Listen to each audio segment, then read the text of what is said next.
বন্ধুরা, তোমরা যারা অধীর আগ্রহে বসে আছো যে আরআরবি প্যারামেডিক্যাল রিক্রুটমেন্ট 2024 কবে নোটিফিকেশান প্রকাশিত হবে, আমি তাদের অবহিতের জন্যই আমি এই ভিডিওটি মেনলি বানাচ্ছি। সেখানে বলা হয়েছে যে এখানে নোটিফিকেশানটি খুব শীঘ্রই প্রকাশিত হবে অফিসিয়ালি, এবং এরপরে আমরা দেখে নেব যে এখানে যে প্যারামেডিক্যাল যে পোস্টের জন্য সেখানে বেশ কিছু গুরুত্বপূর্ণ তথ্য এখানে দিয়েছে। এখানে কান্ট্রি নেম হচ্ছে India, post name paramedical, vacancy to be announce release, খুব শীঘ্রই নোটিফিকেশান প্রকাশিত হবে। এবং নোটিফিকেশানটি প্রকাশিত হবে কবে? Between July to September 2024। July, অর্থাৎ জুলাই তো শেষ হতেই চললো, জুলাই থেকে সেপ্টেম্বরের মধ্যেই প্রকাশিত হবে। অ্যাপ্লিকেশান ফর্ম অ্যাভেলেবেল হবে তারপরে। এবং অফিসিয়াল যে ওয়েবসাইটটি দিয়েছে এখানে http://indianrailway.gov.in, এই ওয়েবসাইটে গিয়েই তখন তোমরা অ্যাপ্লাই করতে পারবে। এবং এরপরে বলে রাখি যে এরপরে আমরা দেখে নেব যে সম্ভাব্য কতগুলি করে শূন্যপদ থাকতে পারে, সেটা আমরা এরপরে দেখে নিচ্ছি। চলো বন্ধুরা দেখে নিই।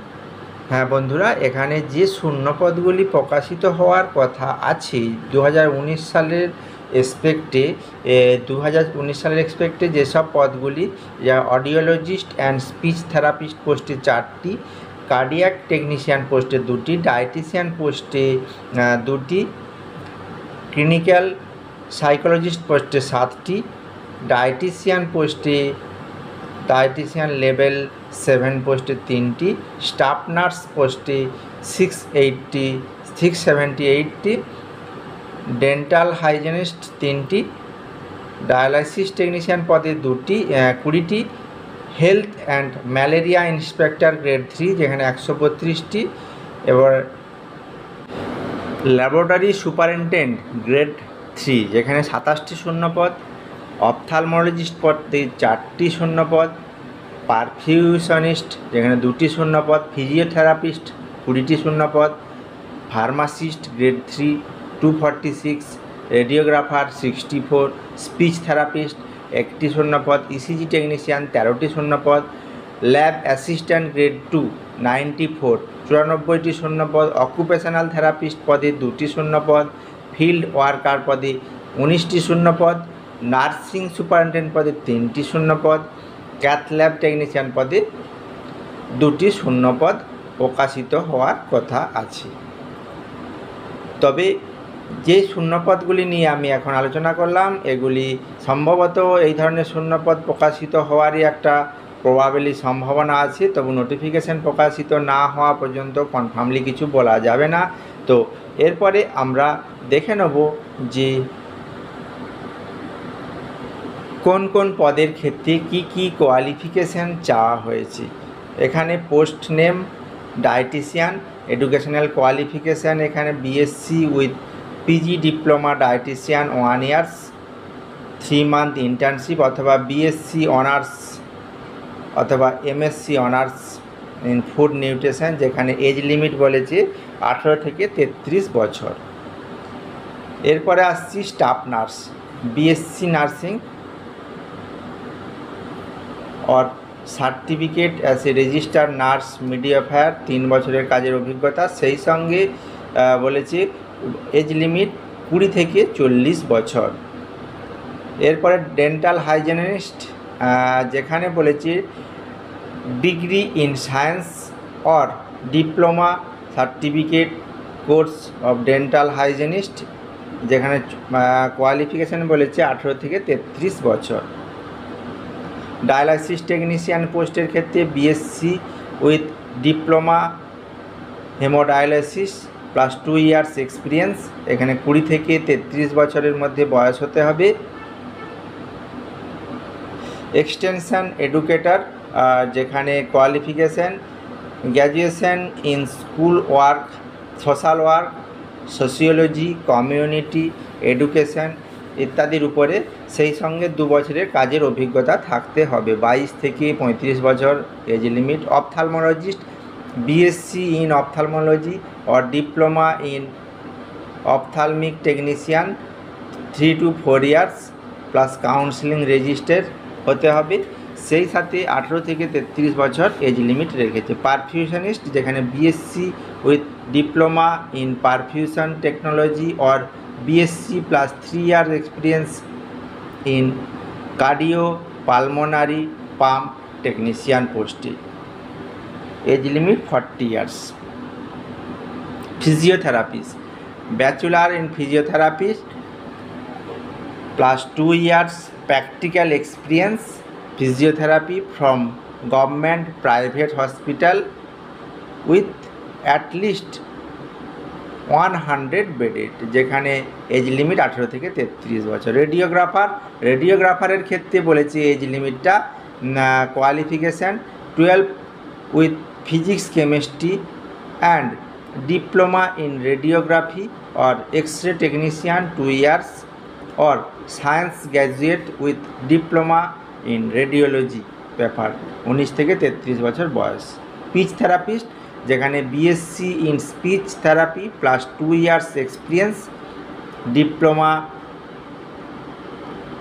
In speech therapy, okay. সেই সঙ্গে এজ লিমিটটা বলেছে 18 থেকে 33 বছর। ইসিজি টেকনিশিয়ানের ক্ষেত্রে HS or graduation in science and certificate / diploma in ECG laboratory technology 1 to 2 years plus 1 year experience 18 থেকে 33 বছর। Lady health visitor BSc nursing or certificate in lady health visitor 1 year with 1 year experience 18 থেকে 30 বছর। Laboratory assistant grade 2 grade 2 এর ক্ষেত্রে বলেছে এখানে 12 with science physics and chemistry or diploma in medical laboratory technology, যেখানে age limit বলেছে 18 থেকে 33 বছর বয়স হতে হবে। ফার্মাসিস্ট গ্রেড 2 এর ক্ষেত্রে 12 in science or diploma in pharmacy or bachelor in pharmacy, যেখানে 20 থেকে 33 বছর বয়স হতে হবে। হেলথ অ্যান্ড ম্যালেরিয়া ইন্সপেক্টর যেখানে BSc in medical laboratory or equivalent or BSc in biochemistry microbiology life science plus diploma in medical laboratory technology, age limit বলেছে 18 থেকে 33 বছরের মধ্যে।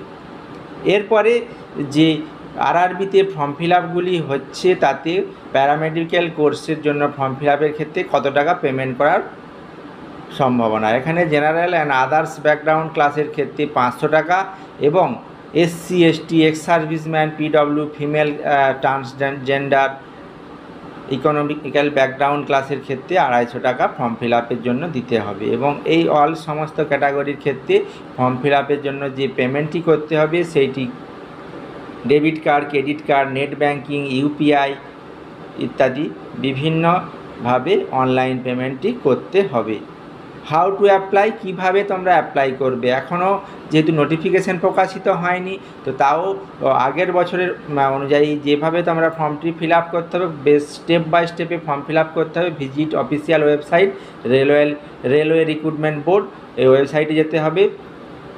Look out for the option release the RRB paramedical recruitment 2024, অর্থাৎ 2024-এর যে paramedical রিক্রুটমেন্টের যে নোটিফিকেশানটি প্রকাশিত হবে সেখানে তোমাদের ভিজিট করতে হবে। নাও দ্য অপশান আসবে কি অ্যাপ্লাই অনলাইন বিফোর ইউ, তারপরে হচ্ছে অ্যাপ্লাই অনলাইন যে সেকশনটি সেটি আসবে, এখনও আসেনি। এন্টার দ্য বেসিক, তোমার বেসিক এডুকেশনাল ডিটেলসটা এখানে ফিল আপ করতে হবে কারেক্টলি ঠিকভাবে। Upload document with photograph and signature, যেভাবে তোমাদের ফটোগ্রাফ এবং সিগনেচার আপলোড করার কথা বা বলে দিবে, ইনস্ট্রাকশন ভালোভাবে পড়ে নিয়ে তোমরা সেইভাবে আপলোড করবে। Pay the request amount using debit card, credit card, net banking or ইউপিআইয়ের মাধ্যমে তোমাদের ফিল আপ করতে হবে। তো এভাবেই তোমরা তোমাদের যে ফর্ম ফিল আপগুলি অর্থাৎ আরআরবি প্যারামেডিক্যালের যে ফর্ম ফিল আপগুলি হওয়ার কথা, তোমরা অনেক দিন ধরেই অধীর আগ্রহে বসে আছো যে কবে থেকে তোমাদের ফর্ম ফিল আপটি শুরু হবে এবং তোমাদের কি কি কোয়ালিফিকেশান চাওয়া হয়েছে তাদের আমার একটা তোমাদের গ্রস ধারণা দেওয়ার চেষ্টা করলাম। তো তোমরা যারা অ্যাপ্লিকেবেল তারা অবশ্যই এই নোটিফিকেশানটি জানার জন্য অবশ্যই আমার এমএলটি পাঠশালার যে অফিসিয়াল ইউটিউব চ্যানেলটি আছে সেই অফিসিয়াল ইউটিউব চ্যানেলে তোমরা অবশ্যই ভিজিট করো, এবং তোমরা যদি প্রথম হয়ে থাকো তোমরা অবশ্যই চ্যানেলটি সাবস্ক্রাইব করে রাখো এবং অল নোটিফিকেশান অপশানটি এনাবেল করে রাখো, যাতে অ্যাডভার্টাইজমেন্ট বের হওয়ার সাথে সাথেই তোমাদের সমস্ত আপডেট তোমরা পেয়ে যেতে পারো। তো তোমরা অবশ্যই এই এমএলটি পাঠশালা ইউটিউব চ্যানেলটির সঙ্গে থাকো, সেই সাথে আমার টেলিগ্রাম চ্যানেল এমএলটি পাঠশালা এবং আমার ইউটিউবের পেজ, সেই সাথে আমার ফেসবুক চ্যানেলটি তোমরা ফলো রাখো। ধন্যবাদ।